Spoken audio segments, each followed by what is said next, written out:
Hello friends, welcome to gate circle. My name is Jayendra Tiwari और मैं आप लोगों के लिए मंथली करंट अफेयर्स की सीरीज लेकर आता हूं। और अभी जो है इस वीडियो में मैं नवंबर महीने का थर्ड पार्ट अपलोड कर रहा हूं, तीसरा पार्ट है और इसी के साथ नवंबर 2018 का करंट अफेयर्स कंप्लीट हो जाएगा। ओके, तो इससे पहले कि मैं अपना ये वीडियो स्टार्ट करूं, मैं आप लोगों से बोलना चाहूँगा कि जो लोग इस वीडियो की जो पीडीएफ है इसे डाउनलोड करना चाहते हैं, पाना चाहते हैं, तो वो इस ग्रुप को ज्वाइन कर लीजिए, टारगेट यूपीपीएससी 2019। इस ग्रुप पर ये पीडीएफ अपलोड कर दी जाएगी और वो जो पीडीएफ होगी वो पूरे एक महीने की कंपाइल है। मतलब जो इसके पहले के दो पार्ट हैं वो और ये तीनों को मिला के पूरा एक पीडीएफ में मैं अपलोड कर दूंगा नवंबर 2018 की जो करंट अफेयर्स की पीडीएफ है। ओके, और ये मेरी गारंटी है कि नवंबर महीने से अगर कोई भी क्वेश्चन आता है तो वो निश्चित रूप से इन तीन वीडियोस में होगा। मैं जो कुछ भी आपको कराता हूँ मंथली करंट अफेयर्स के वीडियोस में, मोस्टली तीन वीडियोस अपलोड करता हूँ, किसी किसी महीने में चार भी हो जाते हैं। तो जो कुछ भी उस मंथ से रिलेटेड क्वेश्चन आएगा, यूपी पीसीएस या बीपीएससी या और भी तमाम सारे जो स्टेट पीएससी के एग्जाम्स होते हैं, उनमें वो क्वेश्चन मेरे वीडियोस में से ही आएगा, उसके बाहर से नहीं आएगा, ये गारंटी है। ओके, तो आप जो ये मंथली करंट अफेयर की सीरीज है इसको पढ़िए, इस पर ट्रस्ट करिए, भरोसा करिए और कहीं भी इधर उधर भटकने की जरूरत नहीं है। मैं ऑलरेडी बहुत सारा मटेरियल ढूंढ ढाड़ के ही ये वीडियोस बनाता हूँ, तो वो ये सब चीज़ें काफ़ी ऑथेंटिक हैं और मतलब ये एक्चुअली दो तीन एग्ज़ाम हो चुके हैं और उनमें सारे क्वेश्चन मेरे वीडियो से आए हैं, इसलिए इतने भरोसे से मैं ये बात यहाँ पर कह पा रहा हूँ। ओके, तो ठीक है, जो लोग भी पहली बार वीडियो देख रहे हैं तो आप लोग मेरे चैनल को सब्सक्राइब करना मत भूलिएगा। Okay, now start our lecture. Okay, तो पहला ही पॉइंट है, हॉकी इंडिया के जो नए अध्यक्ष हैं वो कौन बन गए? मोहम्मद मुश्ताक अहमद। ओके, मोहम्मद मुश्ताक अहमद ये हॉकी इंडिया के नए अध्यक्ष बन गए। ठीक है, इसके बाद सशस्त्र सीमा बल के नए महानिदेशक ये कौन बन गए हैं? नए महानिदेशक ये हैं एस देसवाल। ठीक है, इन्होंने रजनीकांत मिश्रा को रिप्लेस किया है। और जो आपके जो रजनीकांत मिश्रा हैं वो सीमा सुरक्षा बल के नए महानिदेशक बने हैं। पार्ट 2 में मैंने बताया था। ठीक है, तो इन अब चूंकि रजनीकांत मिश्रा सीमा सुरक्षा बल के महानिदेशक बन गए हैं तो उनकी जगह एस देशवाल ये सशस्त्र सीमा बल के महानिदेशक बन गए। ओके, इसके बाद देखेंगे हाल ही में उड़ीसा स्थित झारसुगुड़ा हवाई अड्डे का नाम परिवर्तित करके क्या रख दिया गया है? ये जो झारसुगुड़ा हवाई अड्डा था ये उड़ीसा में, इसका नया नाम रख दिया गया है वीर सुरेंद्र साई हवाई अड्डा। ये क्रांतिकारी थे उड़ीसा के, तो उन्हीं के याद में ये नाम रखा गया है इस हवाई अड्डे का। तो वीर सुरेंद्र साई हवाई अड्डा। ऐसे भी पूछा जा सकता है कि वीर सुरेंद्र साई हवाई अड्डा कहाँ पर स्थित है, ये पूछा जा सकता है ना? और किस राज्य में है या उसका पुराना नाम क्या था, या ये इस तरीके से पूछ सकते हैं कि झारसुगुड़ा हवाई अड्डे का नया नाम क्या है। ओके, तो इंपॉर्टेंट है, याद रखिएगा। इसके बाद कुछ अवार्ड्स डिस्कस कर लेंगे अपन लोग जो नवंबर 2018 महीने में दिए गए। ये देखो, एक तो पहला है, बहुत ज्यादा इंपॉर्टेंट है, संयुक्त राष्ट्र मानवाधिकार पुरस्कार 2018। मोस्ट इंपॉर्टेंट अवार्ड है ये 2018 का। और मुझे उम्मीद है कि ये किसी न किसी परीक्षा में पूछा जाएगा आप लोगों से। तो ये जो है यूएन ह्यूमन राइट प्राइज है और ये चार लोगों को दिया गया है, याद रखिए। पहला है पाकिस्तान की मानवाधिकार कार्यकर्त्री एवं वकील आसमा जहांगीर। ठीक है, तो ये जो है इनको मरणोपरांत दिया गया है ये पुरस्कार। ये वहां पर मानवाधिकार के लिए इन्होंने काफी काम किया है, वहां की लॉयर थी पाकिस्तान की, तो आसमा जहांगीर को ये पुरस्कार दिया गया है। दूसरी हैं तंजानिया की महिला एवं बालिका अधिकार कार्यकर्त्री हैं ये रेबिका जियूमी। याद रखिए, नाम इंपॉर्टेंट है दोनों के दोनों, आसमा जहांगीर और रेबेका जियूमी। कहाँ से हैं? आसमा जहांगीर हैं पाकिस्तान से और रेबेका जियूमी हैं तंजानिया से। Okay, it's very important. इसके बाद ब्राजील की स्वदेशी समुदायों के अधिकारों की कार्यकर्त्री हैं जोनिया वापी चाना। जोनिया वापी चाना ये ब्राजील से हैं। देखो, तीन महिलाओं को दिया गया ये, आसमा जहांगीर, रेबेका जियूमी और जोनिया वापी चाना। ठीक है, इसके बाद आयरलैंड का एक मानवाधिकार संगठन है फ्रंट लाइन डिफेंडर। तो ये 4 लोगों को यूएन ह्यूमन राइट प्राइज दिया गया है, संयुक्त राष्ट्र मानवाधिकार पुरस्कार दिया गया है। तो याद रखिएगा किस किस को दिया गया है, आसमा जहांगीर, रेबेका ज्यूमी और जोनिया वापिचाना, ये जो कि आपकी ब्राजील से हैं। इसके बाद आयरलैंड का एक मानवाधिकार संगठन है फ्रंटलाइन डिफेंडर। ठीक है, ओके। इसके बाद द मोस्ट इंपॉर्टेंट क्वेश्चन जो ये कहीं ना कहीं निश्चित रूप से आएगा, आप जो भी एग्जाम देने जाएंगे उसमें ये प्रश्न आना ही आना है। वर्ष 2018 के लिए किसे सियोल शांति पुरस्कार से सम्मानित किया जाएगा? ठीक है, आज की जो डेट है वो आई थिंक 22 फेब है। इस टाइम जो नरेंद्र मोदी हैं ये आज वर्तमान में साउथ कोरिया में है और वहीं पर उनको इस पुरस्कार से सम्मानित किया जा रहा है। आज की ही न्यूज़ है, टीवी में दिखाया जा रहा था कि सियोल शांति पुरस्कार के लिए नरेंद्र मोदी को वहां पर सम्मानित किया जाएगा। तो इसकी जो घोषणा हुई थी वो नवंबर महीने में ही हो गई थी। ठीक है, तो इसलिए this is the most important question. आपके जो अभी 3-4 महीने में एग्जाम होंगे तो उनमें ये क्वेश्चन पूछा ही जाएगा, आउट कर दिया मैंने। ठीक है, अब देख लो यार, ये जो सियोल शांति पुरस्कार है इसके बारे में थोड़ा बहुत जान लेते हैं। एक तो पहली बात यह है कि ये जो सियोल शांति पुरस्कार है इसे पाने वाले नरेंद्र मोदी पहले भारतीय हैं, फर्स्ट इंडियन है ये जो इस पुरस्कार से सम्मानित किए जा रहे हैं। और ये पुरस्कार इनको क्यों दिया गया है, याद रखिए इनके जो अंतर्राष्ट्रीय सहयोग है कि क्षेत्र में जो नरेंद्र मोदी ने काम किया है और अंतर्राष्ट्रीय आर्थिक विकास के क्षेत्र में जो काम किया है, भारत के आर्थिक विकास के लिए जो मोदी जी ने काम किया है, इसके अलावा जो लोगों का जीवन स्तर जो इम्प्रूव हुआ है, भ्रष्टाचार में कमी आई है, भ्रष्टाचार का जो करप्शन इंडेक्स है उसमें भारत की काफ़ी रैंक इम्प्रूव हुई है जो हाल ही में अभी आई थी। इसके बाद जो सामाजिक एकता है उसमें और लोकतंत्र को मजबूत करने के लिए जो काम किया है उस सब चीज़ों को कंसीडर करते हुए नरेंद्र मोदी को सियोल शांति पुरस्कार से सम्मानित किया जा रहा है। और ये जो पुरस्कार है वो 2 वर्षों में एक बार दिया जाता है। काफ़ी रेप्यूटेटेड अवार्ड है, इसके पहले भी काफ़ी मतलब जो महान लोग हैं उनको दिया गया है, जैसे कोफी अन्नान है ना, कोफी अन्नान को ये पुरस्कार दिया जा चुका है। एंजेला मॉर्केल हैं जो आपकी जर्मनी की चांसलर, उनको ये पुरस्कार दिया जा चुका है। इसके बाद एक बहुत इंपॉर्टेंट संगठन है, अगर आपको पता हो, डॉक्टर्स विदाउट बॉर्डर्स, उसको भी ये पुरस्कार से सम्मानित किया जा चुका है। Okay, so that's why Seoul Shanti award जो है ये काफ़ी ज़्यादा इंपॉर्टेंट है। ओके, अभी देखिए किस भारतीय पत्रकार को रिपोर्ट्स विदाउट बॉर्डर्स के द्वारा वर्ष 2018 का प्रेस फ्रीडम पुरस्कार दिया गया है। ओके, तो ये पुरस्कार दिया गया स्वाति चतुर्वेदी को, और स्वाति चतुर्वेदी एनडीटीवी की रिपोर्टर हैं। ठीक है, स्वाति चतुर्वेदी, और इन्होंने एक पुस्तक लिखी है, एक बुक लिखी है, आई एम ट्रोल। ठीक है, ये किताब लिखी है, पूरा नाम तो है I am troll inside the secret world of BJP digital army. ठीक है, पूरा लिख दूं एक बार, I am troll inside the secret world of BJP digital army. याद रखिएगा, हो सकता है आपसे सिर्फ इतना ही पूछ दिया जाए, आई एम ट्रोल के लेखिका कौन है, तो वो है स्वाति चतुर्वेदी। ओके, और इनको प्रेस फ्रीडम पुरस्कार दिया गया रिपोर्ट्स विदाउट बॉर्डर के द्वारा। Okay, now the most important question once again, बहुत महत्वपूर्ण प्रश्न है ये। चिकित्सा विज्ञान का नोबेल पुरस्कार 2018 किसे दिया गया है? 2 लोगों को चिकित्सा क्षेत्र में नोबेल पुरस्कार दिया गया है, जेम्स पी एलिसन, ये यूएसए से हैं, और तासुकु होंजो, ये जापान से हैं।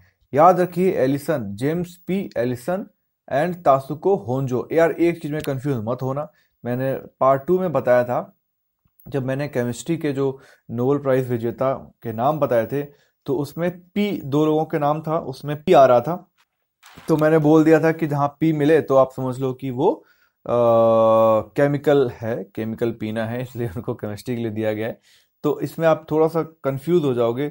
वो जो आपके जो केमिस्ट्री के थे वो 3 लोगों में दिया गया था ना, एक तो आपके अर्नोल्ड जो महिला थी, अर्नोल्ड है ना, जो 5वीं महिला थी जिनको केमिस्ट्री की फील्ड में नोबेल पुरस्कार दिया गया। इसके बाद जॉर्ज पी स्मिथ, नाम अगर आपको याद हो, जॉर्ज पी स्मिथ और ग्रेगरी पी विंटर।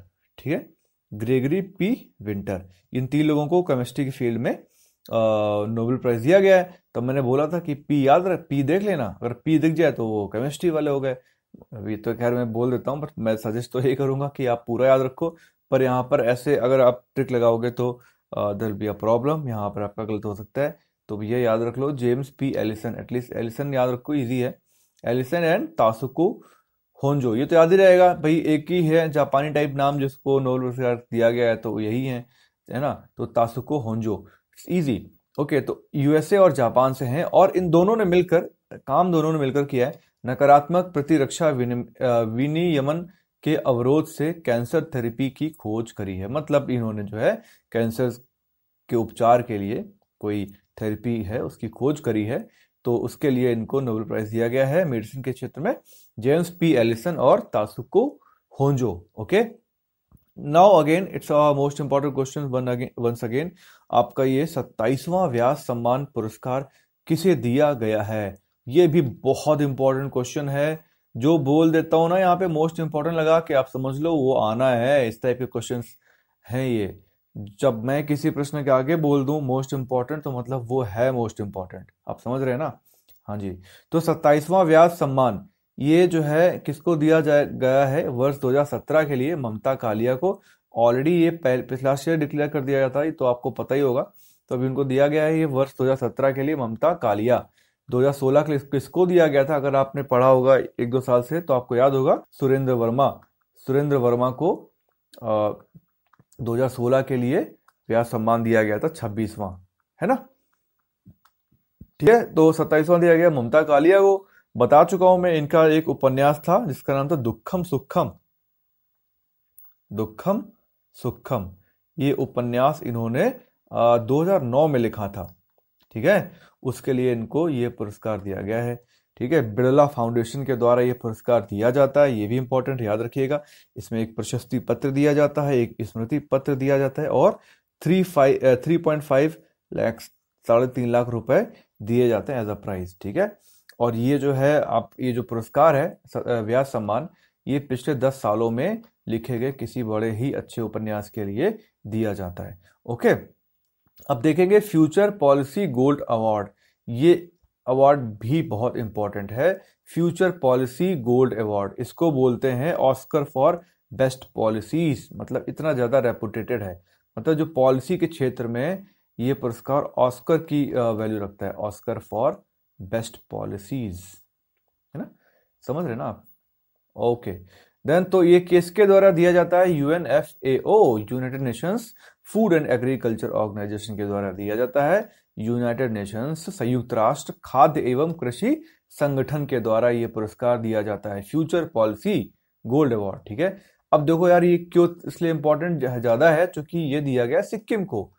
ठीक है, सिक्किम राज्य को दिया गया है, और दिया क्यों गया है? दिया इसलिए गया है कि जो सिक्किम है ये विश्व का पहला पूर्णतया जैविक कृषि राज्य बनने के लिए, है ना, विश्व का पहला ऐसा राज्य है जो पूरी तरीके से ऑर्गेनिक है, पूरी तरीके से जैविक कृषि वहां पर होती है।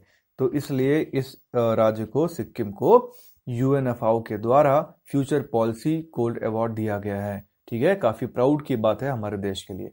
अब हम बात करेंगे मैन बुकर पुरस्कार। It's again very important question, very important point. Man Booker पुरस्कार 2018 किसे दिया गया है? एना बर्न्स को दिया गया है। एना बर्न्स कहाँ की हैं? ये उत्तरी आयरलैंड की लेखिका हैं एना बर्न्स। इनका नॉवेल क्या था? मिल्कमैन। ठीक है, मिल्कमैन के लिए एना बर्न्स को मैन बुकर पुरस्कार दिया गया। देखो याद रखना, एक मैन बुकर पुरस्कार होता है और एक बुकर पुरस्कार होता है। तो ये दिया गया मैन बुकर पुरस्कार, किसे दिया गया है? एना बर्न्स को। उत्तरी आयरलैंड की लेखिका है, और मैन बुकर पाने वाली ये पहली महिला है उत्तरी आयरलैंड की।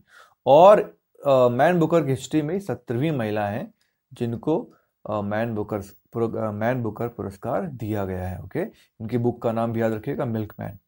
ओके, नाउ टैगोर सांस्कृतिक समरसता पुरस्कार 2014, 15 और 16 तीनों डिक्लेयर किए गए हैं। 2014 के लिए दिया जा रहा है राजकुमार सिंघाजित सिंह को, ये मणिपुर के नृत्य कलाकार हैं।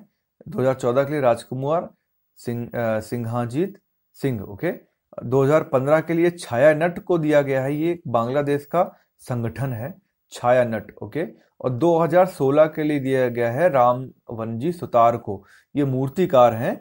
और जो अभी उनकी मूर्ति बनी है, सरदार वल्लभ भाई पटेल की जो मूर्ति बनी है, वो इन्हीं के द्वारा बनाई गई है, ओके। तो याद रखिएगा। तो ये जो पुरस्कार है टैगोर सांस्कृतिक समरसता पुरस्कार, ये 2012 से स्टार्ट किया गया है।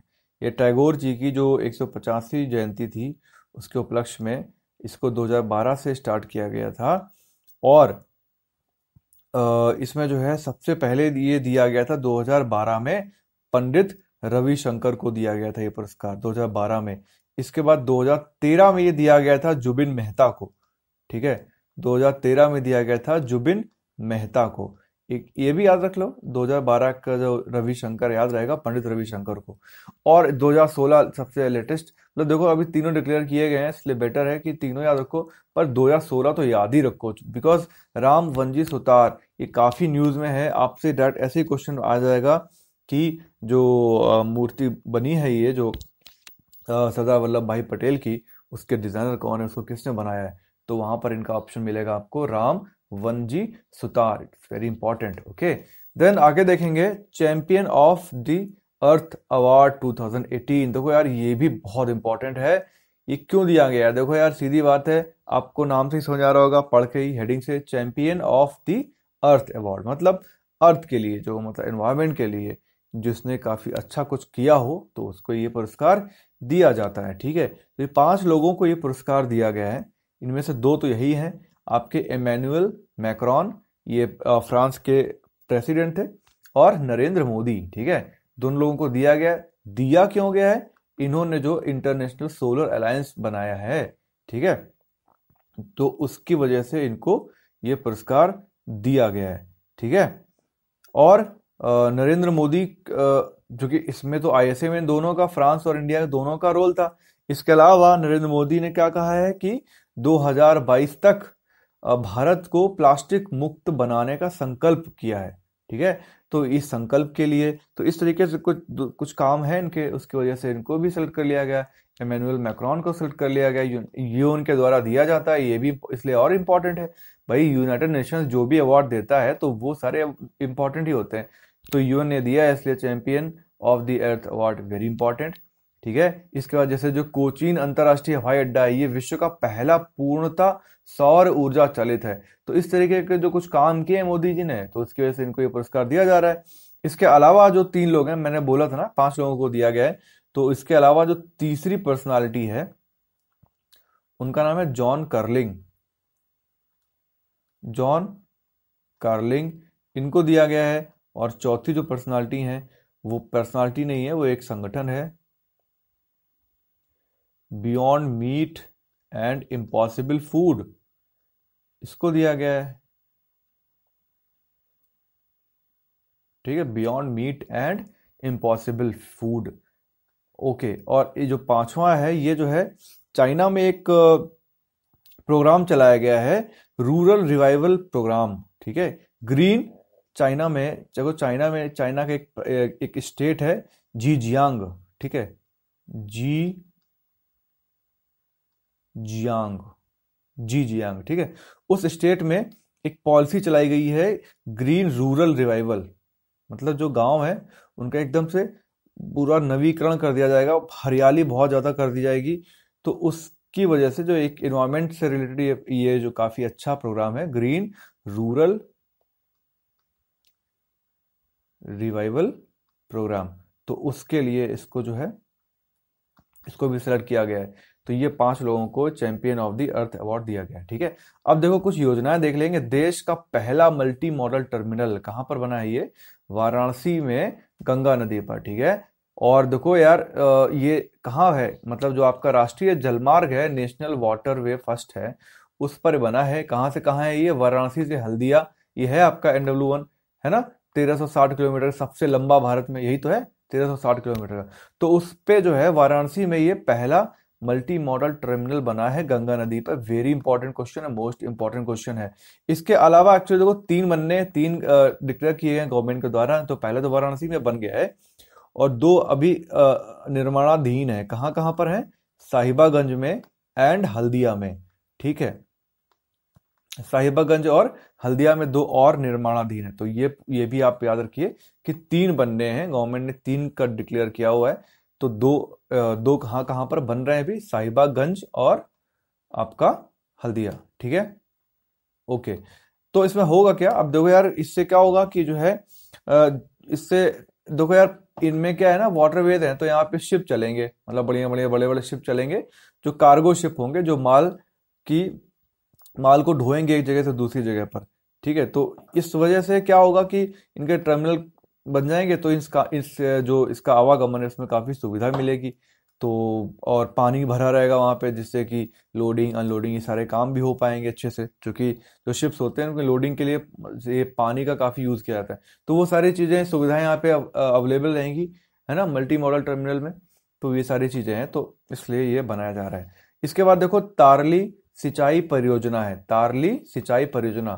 ठीक है, सिंपल सा पॉइंट है, छोटा सा पॉइंट है, याद रख लो, सही रहेगा। तारली सिंचाई परियोजना कहाँ पर है, महाराष्ट्र में है। ठीक है, सतारा जिले में कृष्णा नदी पर इस तरीके की जो परियोजनाएं होती है ना, उसमें सबसे जो ज्यादा इंपॉर्टेंट चीज होती है, एक तो वो है कहाँ, किस राज्य में, और उससे भी ज्यादा इंपॉर्टेंट नदी कौन सी, किस नदी पर वो परियोजना है। 2 चीज याद है ना, तो भाई बस कोई टेंशन नहीं है। महाराष्ट्र के सतारा जिले में है, और कृष्णा नदी की सहायक नदी है तारली, उस पर है ये। ठीक है, मतलब इवन आपको हो सकता है ऑप्शन में तारली हो ही ना, है ना, क्योंकि ये कई बार ऐसा होता है, सहायक नदी पर होता है तो वो उसको मेन रिवर पे ही ले लेते हैं। ठीक है, तो कृष्णा नदी की सहायक नदी तारली पर। ओके, है क्या, सिंचाई परियोजना है। तो इस परियोजना हेतु महाराष्ट्र सरकार के द्वारा 1610 करोड़ रुपए की स्वीकृति दी गई है। ओके, तो ये चीजें हैं। इसके बाद जो है आपका एक रेल धरोहर डिजिटलीकरण परियोजना चली है। ठीक है, तो इसमें क्या होगा, इसमें जो है, जो भारतीय रेलवे के द्वारा आपके गूगल आर्ट्स एंड कल्चर के सहयोग से, और इसमें क्या होगा, प्रदर्शनी लगाई जाएगी, डिजिटल प्रदर्शनी होगी, मतलब स्क्रीन लगाई जाएंगी तमाम सारी। ठीक है, तो उस स्क्रीन से जो लोग आएंगे वो आपके जो रेलवे की कुछ पुरानी चीजें होंगी, उसको जो रेलवे विरासत होंगी, जो है ना, जैसे कुछ मान लो कोई स्टीम इंजन है बहुत पुराना, एकदम पुराने समय चला करता था, या जो पहली पहली ट्रेन चली होगी, है ना, और भी जो सुंदर चीजें होंगी जो विरासत में लेते होंगे, कल्चर में हेरिटेज में लेते होंगे, तमाम सारी जो हेरिटेज ट्रेन चलती हैं उनकी फोटोज, वो सारी चीजें जो है उन स्क्रीन पे 21 डिजिटल स्क्रीन हैं वो लगाई जाएंगी। ठीक है, उन स्क्रीन पे लोग जाके देख सकते हैं इस पूरी रेल की धरोहर को। ठीक है, तो ये जो है, आप ये चीज याद रखो, ये परियोजना है, ये किसके द्वारा चलाई जा रही है, भारतीय रेलवे और गूगल आर्ट्स एंड कल्चर के द्वारा। ठीक है, इस प्रोग्राम का नाम जो है रेल विरासत डिजिटल योजना भी है, रेल विरासत डिजिटल योजना। अगर वहां लिखा हो रेल विरासत डिजिटल योजना तो वो भी सेम ही चीज है। ठीक है, इसके दुगनी बराज परियोजना है, दुगनी बराज परियोजना, ये कहां पर है, झारखंड में संजय नदी पर, और 2021 तक ये बन जाएगी, ये इसका लक्ष्य है। दुगनी बराज परियोजना झारखंड में संजय नदी पर। Okay, now will see important operations. अभी कुछ ऑपरेशंस हुए हैं जो आर्मी ऑपरेशंस हैं ना, सैन्य अभ्यास होते रहते हैं, तो वो बहुत पूछे जाते हैं एग्जाम में। तो जो कुछ इंपॉर्टेंट एक्सरसाइजेज हैं वो अपन देखेंगे। एक तो ये बहुत इंपॉर्टेंट है, इंदिरा, ऐसे ही बहुत इंपॉर्टेंट है, ये पूछी जाती है अक्सर कि जो इंदिरा सैन्य अभ्यास है वो किन देशों के मध्य होता है, तो ये होता है भारत और रूस के मध्य। ठीक है, भारत और रूस जो है, इनकी सेनाएं इस अभ्यास को करती हैं हर साल। ठीक है, तो अभी ये जो इंदिरा सैन्य अभ्यास है वो बबीना फायरिंग रेंज में हुआ है। बबीना ये जगह कहां पर है, झांसी में। झांसी में जो है, झांसी के बबीना फायरिंग रेंज में ये इंदिरा जो सैन्य अभ्यास है भारत और रूस के मध्य आयोजित होता है, वो हुआ है वहां पर। ठीक है, इसके बाद ये देखो बहुत इंपॉर्टेंट है, भारत और अमेरिका का पहला त्रिसेवा अभ्यास। त्रिसेवा अभ्यास का मतलब क्या है, जल थल और वायु। ठीक है, जल थल और वायु तीनों जो है पार्ट हैं जो आपकी आर्मी के, वो एक साथ मिलकर अभ्यास करेंगे। ठीक है, इससे क्या फायदा होता है कि इन जो आपकी जो जल थल और वायु हैं, इन तीनों का एक प्रॉपर कोऑर्डिनेशन भी बन जाता है, तो वो भी इंपॉर्टेंट है ना। और जब जंग होगी तो ऐसा थोड़ा होगा कि सिर्फ वायुसेना लड़ेगी या सिर्फ आर्मी लड़ेगी या सिर्फ नेवल फोर्स लड़ेगी, तीनों लड़ेंगे। तो अगर इन तीनों का भी आपस में कुछ अच्छा कोऑर्डिनेशन हो तो मतलब और भी बढ़िया है। ठीक है। तो जल थल और वायु सेना अभ्यास, तो ये जो है पहला अभ्यास ऐसा होगा जिसमें भारत की भी तीनों और अमेरिका की भी तीनों जो पार्ट्स हैं आर्मी के, वो जो है आपस में अभ्यास करेंगे। 2019 में ये आयोजित होगी और इस पूरे मिशन का पर्पस क्या है? मानवीय सहायता, आपदा राहत मिशन तथा संयुक्त राष्ट्र आधारित परिदृश्य पर केंद्रित होगा। मतलब लड़ाई वड़ाई नहीं, मतलब कि जो है कोई भूकंप आ गया है तो ये तीनों जो हैं आपके जल थल और ये वायु, ये कैसे काम करेंगे, बस ये सब चीजें हैं, इस पे ज्यादा फोकस रहेगा। ठीक है। इसके बाद जो यूनाइटेड नेशंस के जो मिशंस होते हैं उस पे फोकस रहेगा। ठीक है। तो ये सारी चीजें हैं। इसके अलावा देखो यार, जो ये भारत और अमेरिका है, इनके मध्य कुछ दो तीन एक्सरसाइजेज होती हैं, तो वो अपन देख लेते हैं कौन कौन सी होती हैं। जो आपकी जो थल सेना के मध्य जो होती है एक्सरसाइज, उसको क्या बोलते हैं? युद्ध अभ्यास। याद रखिएगा, युद्ध अभ्यास बोलते हैं जो थल सेना के मध्य, आर्मी के मध्य जो एक्सरसाइज होती है। इसके बाद जो एयरफोर्स है, जो वायु सेना है, ठीक है, वायुसेना के मध्य जो भारत और अमेरिका की वायुसेना की जो मध्य एक्सरसाइज होती है उसका नाम क्या है? आपको पता होना चाहिए, कोप इंडिया। ठीक है, कोप इंडिया, है ना, कोप इंडिया, भारत और अमेरिका के मध्य। और जो नौसेना है, नवल फोर्स है, तो उसके बीच देखो, भारत और अमेरिका की दो के बीच नहीं होती, इसमें तीन कंट्रीज पार्ट लेते हैं, भारत, अमेरिका और जापान, जिसका नाम है मालाबार। ठीक है, मालाबार। इसमें कौन कौन होते हैं? India, America plus Japan. ठीक है। ऑस्ट्रेलिया भी इसको ज्वाइन करने की कोशिश कर रहा है पर अभी तक ज्वाइन किया नहीं है। इसके बाद संयुक्त सैन्य अभ्यास धर्म गार्डियन 2018। धर्म गार्डियन 2018 ये किस किस के मध्य हुआ है? भारत और जापान के मध्य। ठीक है, भारत और जापान के मध्य ये एक्सरसाइज होती है, धर्म गार्डियन 2018। ये एक युद्ध अभ्यास है, मिजोरम में हुआ है भी। ठीक है, ये भी पूछते हैं कहां पर ये आयोजित की गई। नवंबर 2018 में मिजोरम में ये सैन्य अभ्यास हुआ है। ठीक है। इसके बाद अगेन मोस्ट इंपॉर्टेंट, इप्सामार। ठीक है, इप्सामार, इसको लिखोगे आप तो इसमें आपको मिल जाएगा कौन कौन से कंट्रीज के बीच ये अभ्यास होता है। ठीक है, तीन कंट्रीज हैं, उनकी नौ सेनाओं के बीच ये अभ्यास होता है। जैसे मालाबार मैंने बताया आपको, ठीक है, मालाबार किस किस के बीच होता है? India, America and Japan. Same way ये आपका इप्सामार में क्या है? आई से इंडिया है, बी से ब्राजील है और एस ए से साउथ अफ्रीका। ठीक है, तो ये आपके तीनों हैं, भारत, ब्राजील तथा साउथ अफ्रीका, दक्षिण अफ्रीका के मध्य, इनकी नौ सेनाओं के मध्य ये अभ्यास होता है। ठीक है, तो इस साल का जो 2018 का जो 6वां संस्करण हुआ है वो कहां पर हुआ है? सिमंस टाउन में। ठीक है, सिमंस टाउन में, सिमंस टाउन साउथ अफ्रीका में ये आयोजित हुआ ये युद्ध अभ्यास। ठीक है, जो लास्ट ईयर हुआ था 2017 में, वो कहां पर हुआ था? वो गोवा में हुआ था।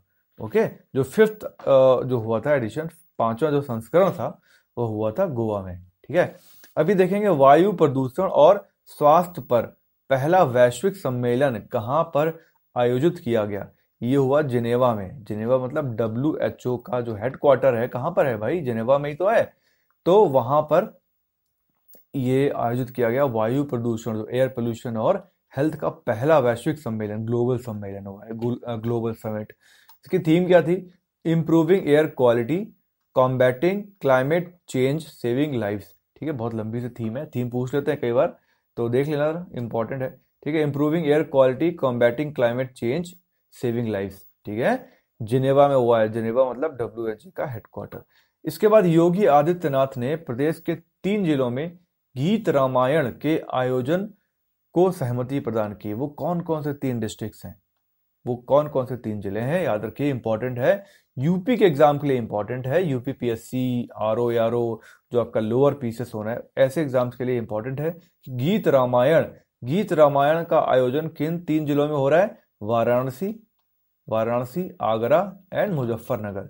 वाराणसी, आगरा एंड मुजफ्फरनगर, वैम। ठीक है, तो है क्या, देखो यार, ये मराठी भाषा का प्रोग्राम है। गीत रामायण मराठी भाषा में लिखी गई एक रचना है। ठीक है, गीत रामायण मराठी भाषा में लिखी गई एक रचना है, जिसके जो रचयिता हैं वो हैं गजानन दिगंबर मांडगुलकर। गजानन दिगंबर मांडगुलकर, ठीक है। तो ये काफी पुराने राइटर थे, अब तो मर चुके हैं ये।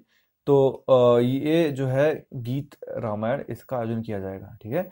हो क्यों रहा है भाई, मराठी भाषा का ये जो है पूरा ये जो पुस्तक है, इसका ये जो आयोजन हो रहा है, क्यों हो रहा है? क्योंकि यूपी तथा महाराष्ट्र के मध्य सांस्कृतिक अनुबंध हुआ था कि कल्चरल प्रोग्राम है, यूपी के महाराष्ट्र में होंगे, महाराष्ट्र के यूपी में होंगे, जिससे कि दोनों राज्यों के बीच जो कल्चरल रिलेशंस हैं वो स्ट्रांग होंगे, ठीक है। तो इसके अंतर्गत इस प्रोग्राम को आयोजित किया जाएगा। ओके, इसके बाद देखो 12वां एशिया यूरोप मीटिंग असेम शिखर सम्मेलन 2018 कहाँ पर आयोजित हुआ? इंपॉर्टेंट है। असेम ब्रुसेल्स में हुआ है। ब्रुसेल्स मतलब बेल्जियम की कैपिटल है। वहां पर ये जो 12वां एशिया यूरोप समिट हुई थी, ठीक है। इसकी थीम क्या थी? यूरोप और एशिया वैश्विक चुनौतियों के लिए वैश्विक भागीदार, ठीक है। देन विल सी प्रधानमंत्री नरेंद्र मोदी ने कहां पर अंतरराष्ट्रीय सौर संगठन की पहली सभा का उद्घाटन किया? नई दिल्ली में, ठीक है। क्योंकि यार वीडियो थोड़ा लंबा हो रहा है, पर मैं कोशिश यही कर रहा हूँ ना कि इसी में पूरा खत्म कर दूं, ठीक है। तो 5 मिनट 10 मिनट का और हो सकता है। प्रधानमंत्री नरेंद्र मोदी ने कहां पर अंतरराष्ट्रीय सौर संगठन की पहली सभा का उद्घाटन किया? नई दिल्ली में। ओके, अभी कुछ देखो कंट्रीज के बीच में कुछ समझौते हुए हैं, वो याद रखो। देखो ये पूछ लेते हैं कई बार, भारत तथा मोरक्को के बीच हुआ है समझौता, किसे लेकर? आपराधिक मामलों में पारस्परिक कानूनी सहायता, ठीक है। तो भारत और मोरक्को के बीच में समझौता हुआ है। भारत और सिंगापुर के बीच में समझौता हुआ है फिन टैंक पर संयुक्त कार्य। फिन टैंक पर दोनों मिलकर कार्य करेंगे, ओके। ऐसे ही ब्रिक्स देश हैं जो ब्रिक्स, तो उनके बीच समझौता हुआ है किसको लेकर? पर्यावरण को लेकर, एनवायरमेंट को लेकर ब्रिक्स देशों के मध्य समझौता हुआ है, ठीक है। ऐसे ही भारत और क्रोएशिया, इनके बीच समझौता हुआ है सांस्कृतिक आदान प्रदान एवं कूटनीतिक सहयोग को लेकर। अभी जो क्रोएशिया है वहां से 17 सालों के बाद, 17 वर्षों के बाद कोई वहां का मंत्री भारत की विजिट पर आया था, ठीक है। अभी क्रोएशिया के जो उप प्रधानमंत्री और विदेश मंत्री हैं वो भारत में आए थे और उसी समय ये समझौता हुआ है, ठीक है। भारत और चीन के बीच समझौता हुआ है सुरक्षा सहयोग हेतु। आप देख रहे हो कितना बड़े मजाक है ये, भारत और चीन जो मतलब कभी भी लड़ाई हो सकती है, इनके बीच सुरक्षा सहयोग को लेकर समझौता हुआ है। देन भारत और मलावी, जो मलावी है वो अफ्रीका का एक लैंड लॉक्ड कंट्री है, ओके।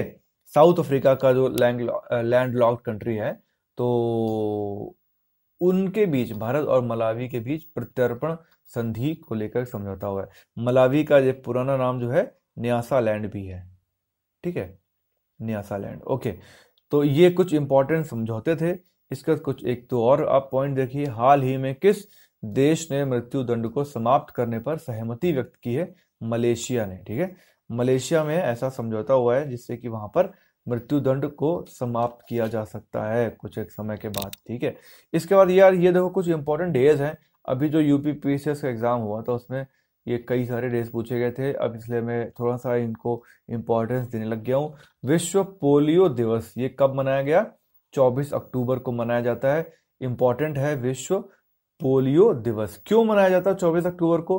कि देखो यार, जो रोटरी पोलियो इंटरनेशनल ऑर्गेनाइजेशन है, जिसने सबसे ज्यादा काम किया है पोलियो के उन्मूलन के लिए, है ना, तो वहाँ के जो उनके जो साइंटिस्ट हैं जिन्होंने इस वैक्सीन को बनाया था, ठीक है, जो रोटरी पोलियो इंटरनेशनल, उन्होंने जो वैक्सीन बनाई थी, तो वो वहां पे साइंटिस्ट थे जोनास साल्क, ठीक है। तो इनका बर्थडे है 24 अक्टूबर को, इनका जन्मदिन होता है, तो उसके उपलक्ष्य में विश्व पोलियो दिवस मनाया जाता है। संयुक्त राष्ट्र दिवस, मोस्ट इंपॉर्टेंट, वेरी इंपॉर्टेंट, ठीक है। ये कब मनाया जाता है? 24 अक्टूबर को। इट्स वेरी इंपॉर्टेंट, ठीक है।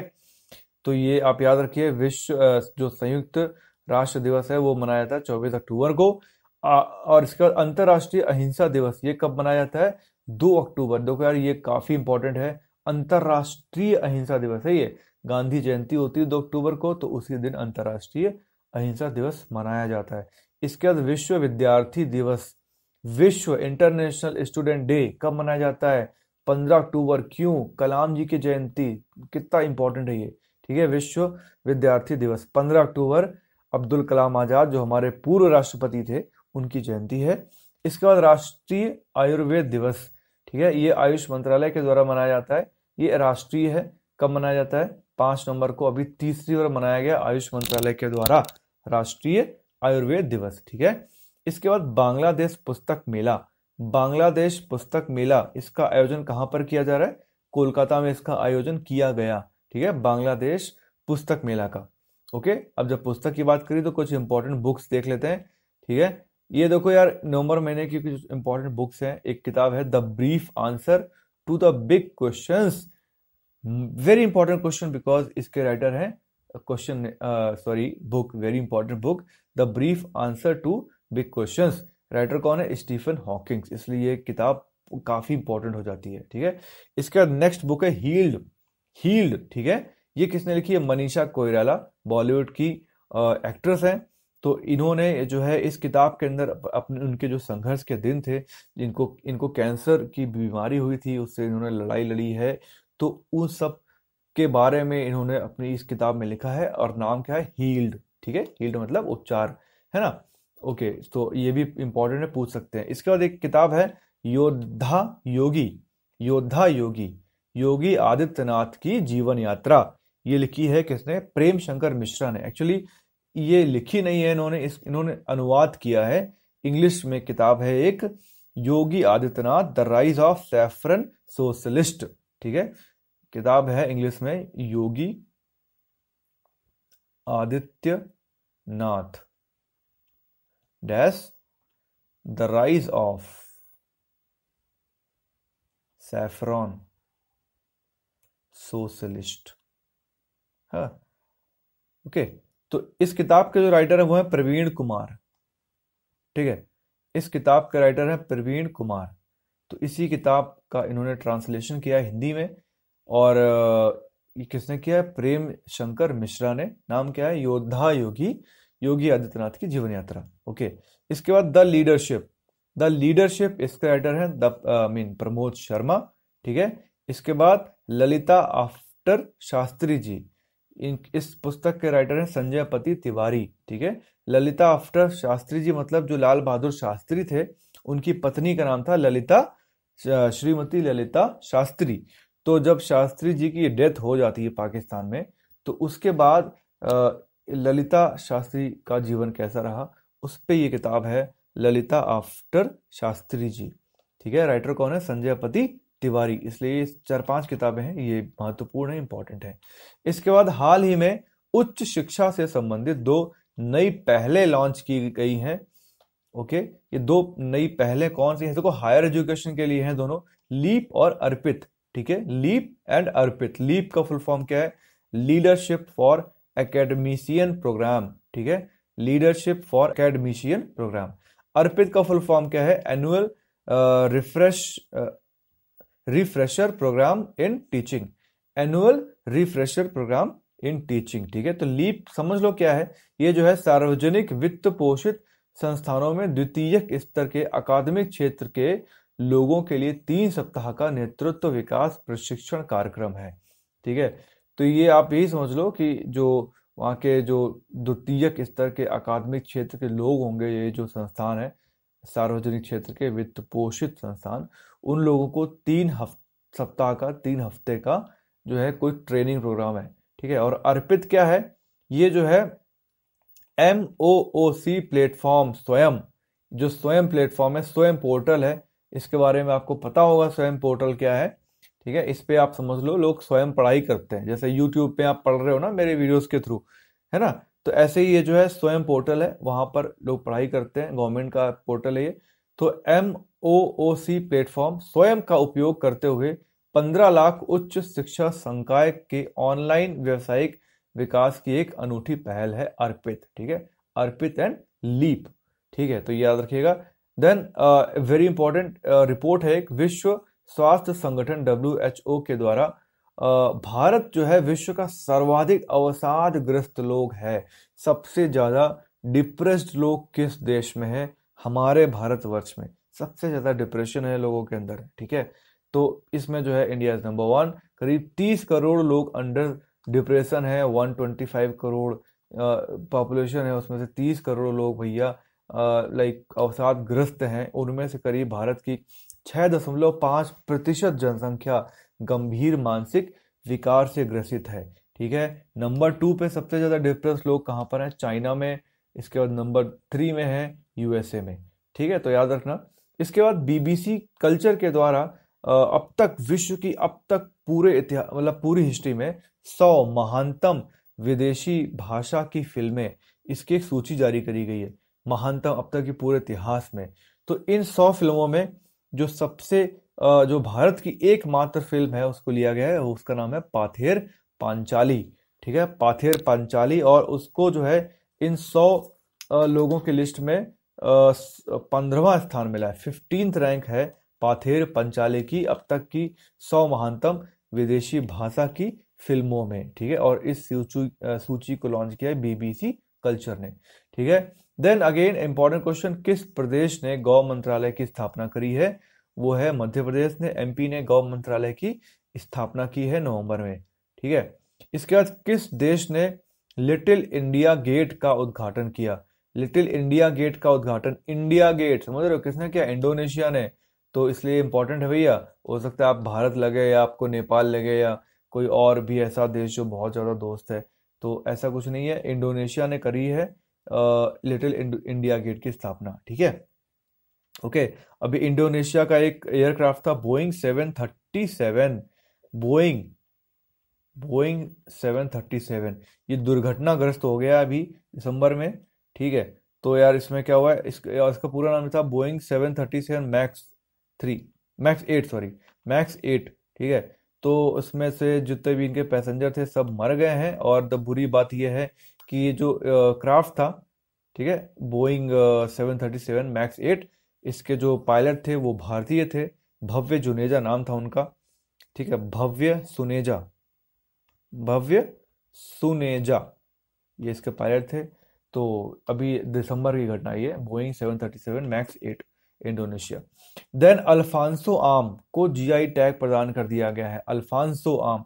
ठीक है, जीआई टैग पर समझ रहे हो ना, कोई एक मतलब जियोग्राफिकल टैग होता है, ये किसी क्षेत्र से संबंधित, वहाँ की जो एक किसी क्षेत्र से संबंधित वहाँ की प्रमुख कोई चीज हो, कोई फसल हो, तो उसको इस तरीके का जीआई टैग दे दिया जाता है, मतलब उसी क्षेत्र में वो चीज होती है ना। जैसे दार्जिलिंग चाय, दार्जिलिंग चाय है ना, तो इसको जो है सबसे पहला जो है जो जीआई टैग दिया गया था भारत में, वो दार्जिलिंग टी को दिया गया था, दार्जिलिंग चाय को। क्योंकि ये जो चाय है ना, तो चाय और बहुत सारी जगह होती है इंडिया में, कर्नाटका में भी होती है, ऊटी में होती है ना, तो ये पर जो दार्जिलिंग की चाय है ना, वो अपने आप में स्पेशल है, बहुत अच्छी है, बेस्ट क्वालिटी है। और ये कहाँ पर होती है? सिर्फ दार्जिलिंग में होती है, इसलिए यही इसका पर्पज है, मतलब ये जीआई टैग। ठीक है, तो अब तक जो है भारत में करीब 325 ऐसे उत्पाद हैं, ऐसे प्रोडक्ट हैं जिनको जीआई टैग दिया गया, मतलब वो पर्टिकुलर किसी जियोग्राफिकल एरिया में होते हैं। ठीक है, 325। पहला किसको दिया गया था? दार्जिलिंग टी को 2004 में। ठीक है, तो अल्फांसो आम को क्यों दिया गया? क्योंकि जो अल्फांसो आम है एक किस्म का आम है, बहुत ही अच्छा होता है ये, है ना। और ये कहाँ पर होता है? महाराष्ट्र में कुछ डिस्ट्रिक्ट्स हैं, जैसे रत्नागिरी है, दुर्ग है, थाने है, रायगढ़ है ना, पालघर है, तो वहां पर ये आम होता है। और महाराष्ट्र में इसको हापुस बोलते हैं, इस आम को महाराष्ट्र में हापुस बोलते हैं।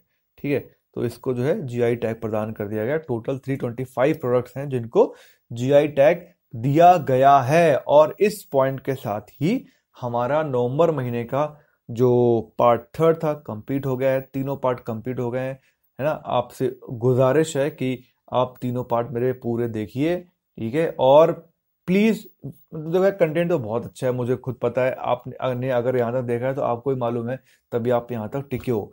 ठीक है, तो अगर आपने यहाँ तक देखा है तो प्लीज इसे लाइक कर देना यार।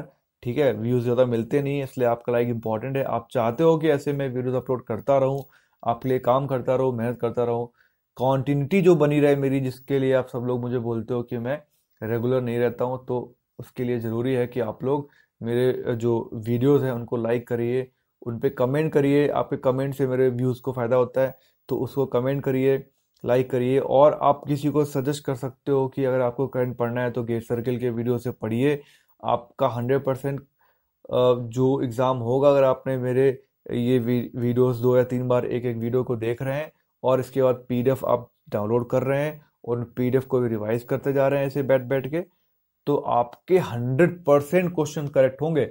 एक भी क्वेश्चन आप गलत करके नहीं आओगे पेपर में, ये गारंटी है मेरी। 2-3 एग्जाम कवर कर चुका हूँ, इसलिए मैं अब ये बोल पाता हूँ। ठीक है, पीडीएफ कैसे मिलेगी बता ही चुका हूँ। फेसबुक ग्रुप है टारगेट यूपीपीएससी 2019, तो वहां पर जाकर इसको आप डाउनलोड कर सकते हैं। टेलीग्राम ग्रुप भी है गेट सर्किल, यूपीपीएससी एग्जाम डालेंगे तो आपको टेलीग्राम ग्रुप मिल जाएगा, पब्लिक ग्रुप है, आपको कोई लिंक नहीं चाहिए, डायरेक्ट जाके आप इसको ज्वाइन कर सकते हैं और वहां पर भी आपको ये पीडीएफ मिल जाएगी। तो ठीक है, मिलते हैं नेक्स्ट वीडियो में। Good bye, take care.